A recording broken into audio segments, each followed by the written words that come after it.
nakakalungkot po dahil kung sino ang nagpatino ng bayang ito, siya ho ang inaatake ngayon.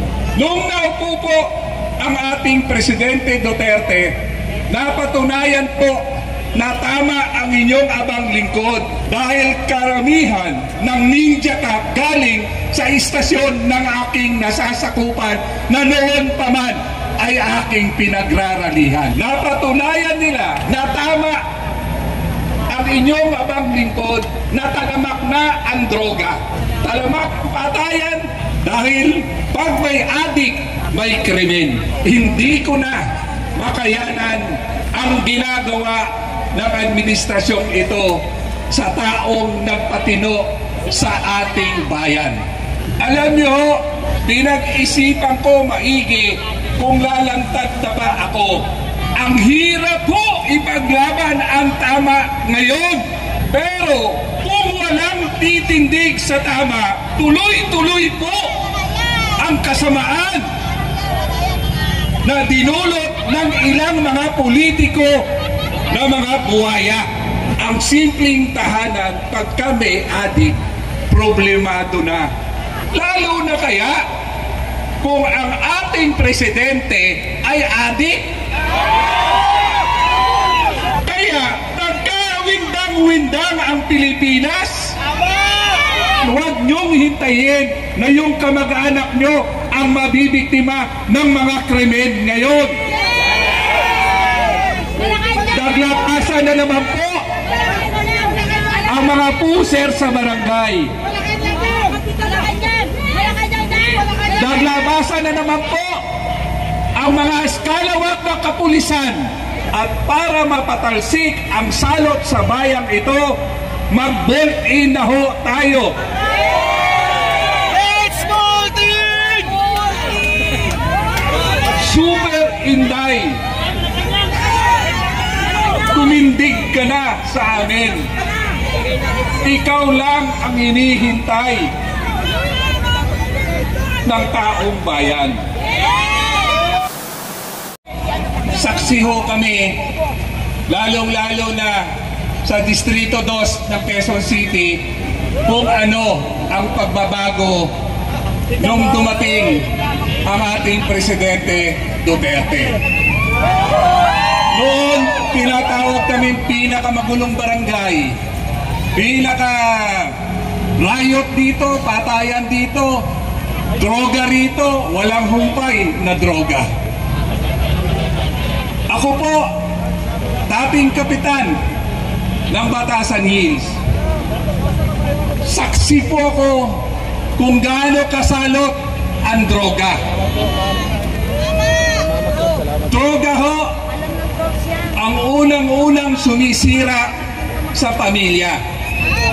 Ito po ay totoong istorya. Pag ang isang pamilya may biktima ng droga, nagkakaproblema ang tahanan. Yung dating masunurin, yung dating magalang, pag nakapagdroga na, wala nang sinasanto. Unang-unang biktima, unang-unang namomroblema ang mga magulang at ang kanyang kapamilya. Pag naubos na ang mga gamit, nanakaw na, nabenta na, ultimo kaldero, susunod na nanakawan ang kanyang mga kapitbahay. Ganyan po ang problema ng droga. Wala pa man po, hindi pa man po Presidente, si Presidente Duterte, kung ano ang stand niya sa Davao, yan din ang stand ng inyong abang lingkod. Kaya binagsagan po ko ng Duterte ng Quezon City. Saksi rin ako na wala tayong malapitang hustisya nung panahon pong yun. Dahil ultimong mga kapulisan, sila na rin ang nagtutulak ng droga, nag-umpisa sa pagiging protektor ng droga hanggang sa natuto na sila na ang magbenta ng droga. Saksing buhay po ang inyong abang lingkod. Ilang pamilya, ilang magulang na lumalapit sa akin, umiiyak dahil ang dating magalang na anak nung nalulon sa droga, wala nang ginagalang. Pati sila ay sinasaktan na. Ultimo kaldero, ultimo lock ng pinto nila, binebenta na. Wala nang matakbuhan. Pag nagsumbong ka sa pulis, mas nauna pa ang pulis na magsabi sa puser ng droga na may nagreklamo sa inyo. Noon, weteng lang, okay na sa kapulisan. Pero dumating tayo sa punto na droga na, nire-recycle na ng ating mga kapulisan. Saksi ho ako at kasama ko po ito si Agent Jonathan Morales. May isang punto na wala nang mapupuntahan ang aking mga nasasakupan. Kaya ang inyong abang lingkod, niralihan ko na ultimo istasyon ng pulis sa amin. Maraming death threat, pero hindi ho nagpatinag ang inyong kaharap.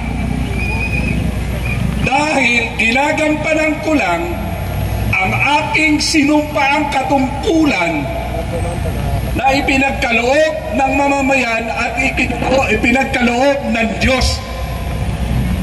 Lahat po kaming lingkod bayan, nanunumpa po kami. Halos tuwing flag raising ceremony.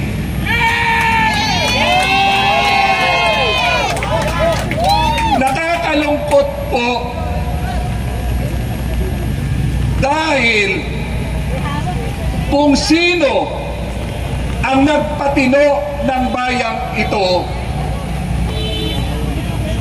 siya ho ang inaatake ngayon.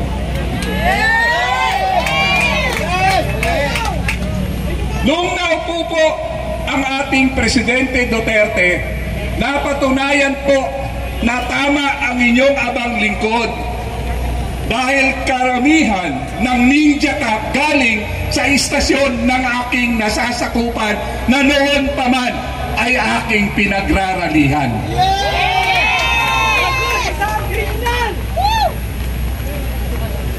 Kaya po, napatunayan nila na tama ang inyong abang lingkod na talamak na ang droga. Talamak patayan dahil pag may adik, may krimen.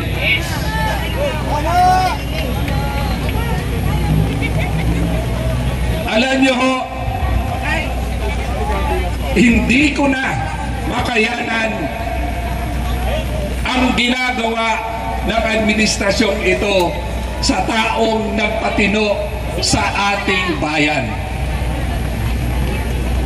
Ang taong lumaban sa napakahirap labanan ang sindikato ng droga dahil hindi mo na alam kung sino Dahil halos lahat ay nakikinabang na. Narco-politics ang kalaban natin noon. Ang mga pulis, alaga ang puser. Magbebenta ang puser, nakaabang na ang pulis.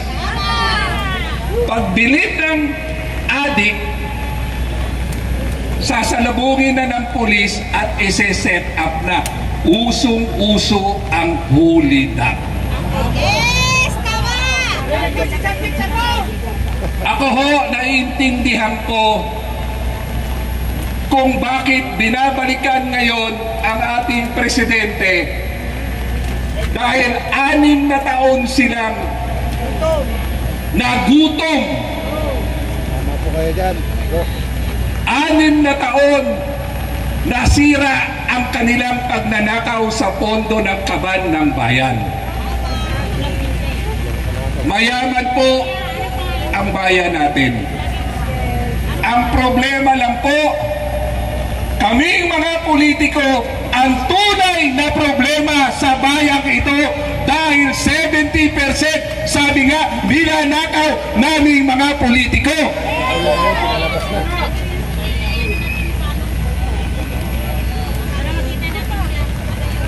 Alam nyo, pinag-isipan ko maigi kung lalantad na ba ako. Sa nangyayari po ngayon, 66 years old na po si Tatay Rani. Pag tumatanda ka na, gusto mo lang, naiintindihan ko yung mga lolo ko noon at lola. Gusto na lang nila na magkaroon ng katahimikan, magkaroon ng kapayapaan para sa mahal nila sa bayan. Ang hirap po ipaglaban ang tama ngayon. Pero kung walang titindig sa tama, tuloy-tuloy po ang kasamaan na dinulot ng ilang mga politiko na mga buhaya. Sa barangay ko po, ang may pinakamalaking crocodile farm. Sorry po, sir. Mas malaki pa kay Lulong.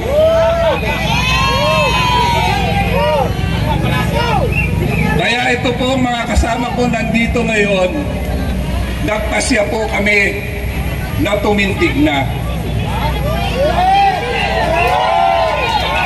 Kami pong maisog sa Quezon City, hindi na papayag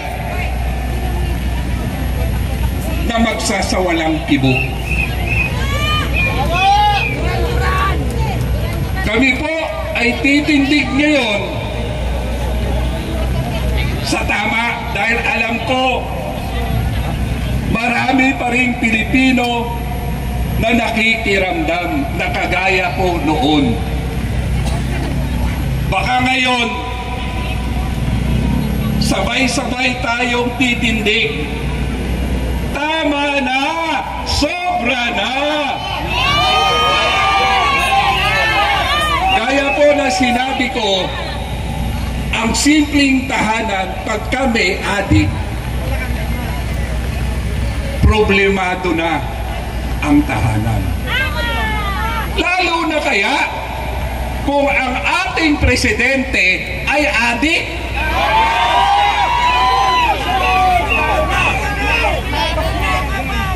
Kaya nagkawindang-windang ang Pilipinas.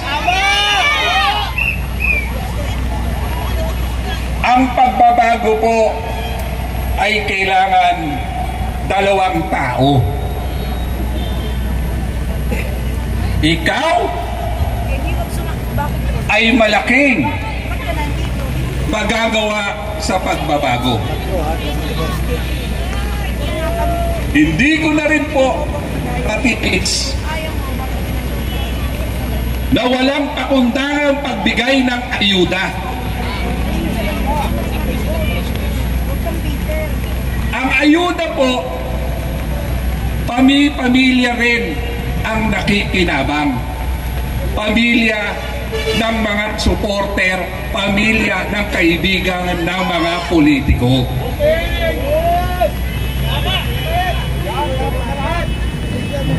Papayag pa po ba kayo? Mananahimik pa rin po ba kayo?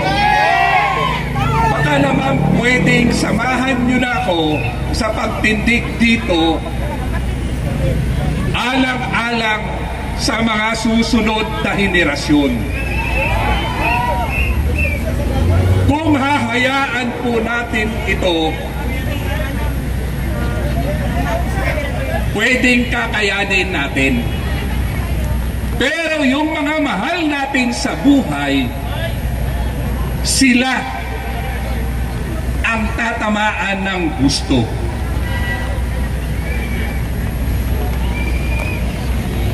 Yung silent majority po, yung kasama ni Marites,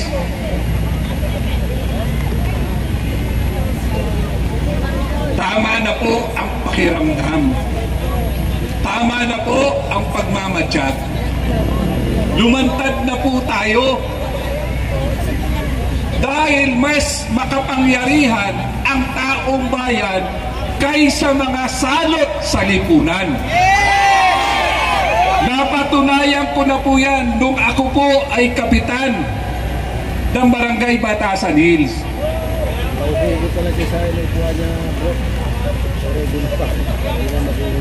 Kami po noon ay pinagpupugaran ng lahat ng masasamang elemento sa lipunan.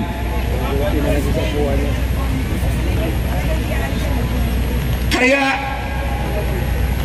magkaisa na ho tayo. Ang solusyon ng problema nito, ikaw, ako, tayo ay sama-sama sumigaw na tama na. Nasa konstitusyon po, nasa Article 2 na may karapatan ang taong bayan na mag-revolt sa gobyerno kung ito po ay mapaglabis na, kung ito po ay sanhina ng lahat ng kahirapan at pagtatraidor sa taong bayan. Pinagkaloob po sa atin yan. Gamitin po natin yan.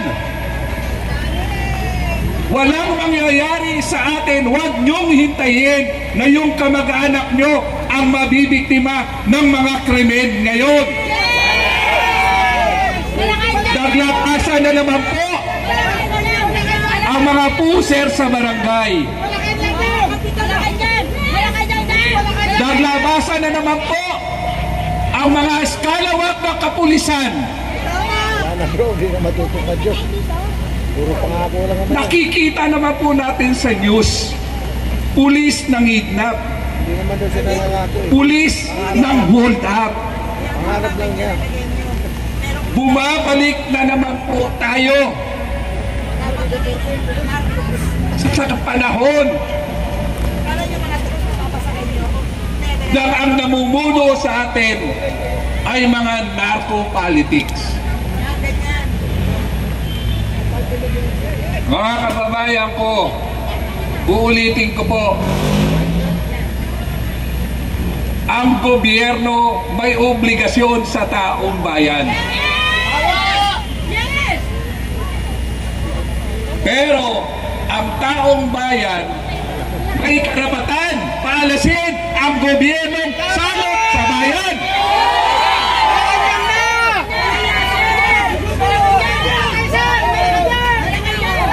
Walang pakialam ang ating presidente sa nangyayari at problema sa labas ng palasyo. Basta siya ay nasa sulok at nagpupulburon, wala na.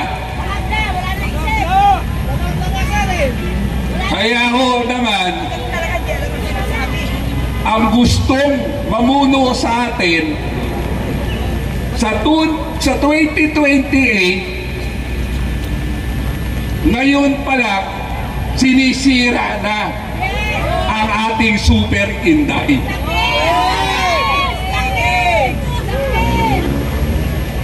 At ang binabala niya, yung mga bayaran niyang congressman.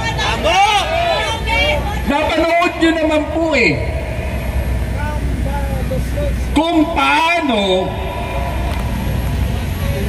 ang kabalbalan ng mga congressman na ipahiya si Super Inday. Pero dahil si Super Inday malinis ang budhi, malinis ang hangarin, bumuwelta sa mga buhayang walang kabusugang. Talagang buwaya, laging gutom. Oo, buwaya, laging gutom. Mga congressman. Yes! Magnanakaw May pastor pa. Nakakrus pa. Nakakaya. Kung magpahiya, kung mag-interrogate, daig pa ang tunay na piskal, disente.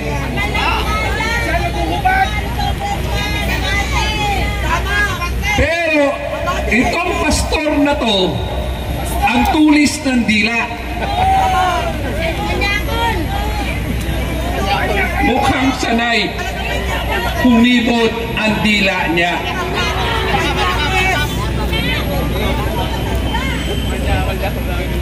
Ngayon po, nakita nyo ang katotohanan, ang nagtatanggol sa tunay na nagmamalasakit sa bayang ito. Taong bayan na ho ang nagtatanggol kay Super Inday. Sana po, samahan, sabay-sabay tayo maglabasan.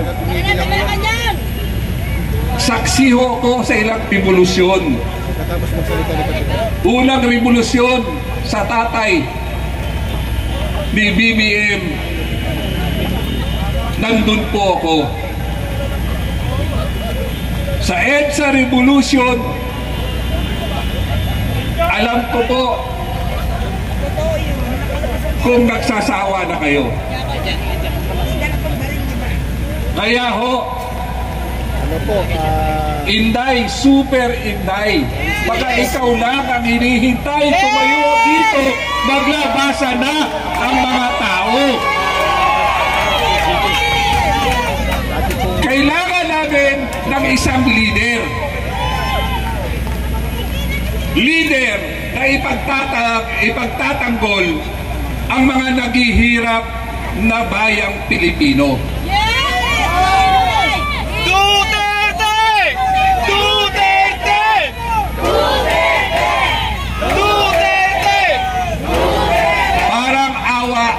Na po ninyo, gumising na ho tayo. Dahil pag hindi pa ho tayo gumising, huwag nating hintayin na umabot pa sa eleksyon na ito dahil nilanakaw na nila ang yaman ng bayan para ipambili ng boto ninyo. Yes, ano po yan? Kaya ho, ulitin ko, ikaw, ako, tayo ang solusyon ng problema. At para mapatalsik ang salot sa bayang ito, mag-vote in na ho tayo. Let's vote in! Super Inday, tumindig ka na sa amin. Ikaw lang ang hinihintay ng taong bayan. Muli po, ang inyong abang lingkod, kung ano man ang mararating ko, kung ano man ang mangyayari sa akin dito, hindi ko pagsisisihan.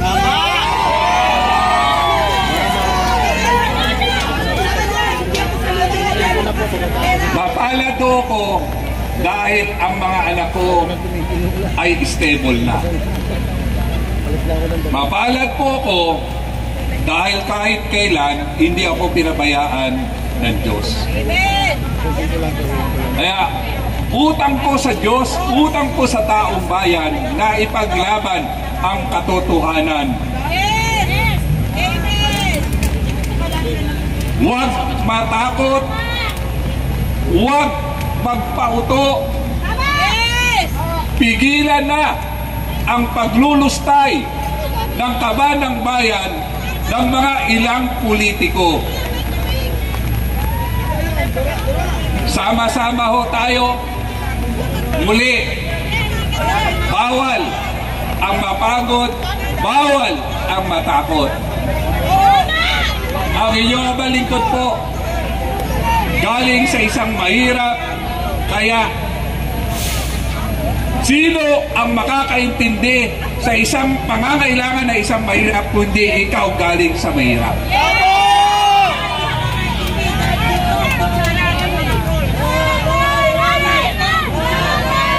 Ulitin ko, huwag nating hintayin na ang magiging biktima ng mga bangag na ito ang ating pamilya. Mabuhay! Maraming salamat sa pagkakataon at kasama niyo ko sa labang ito. God bless po sa ating lahat. Maraming salamat po muli. Bigyan ng papugay mula sa ikalawang distrito ng Quezon City, ang tatay ng bayan, Tatay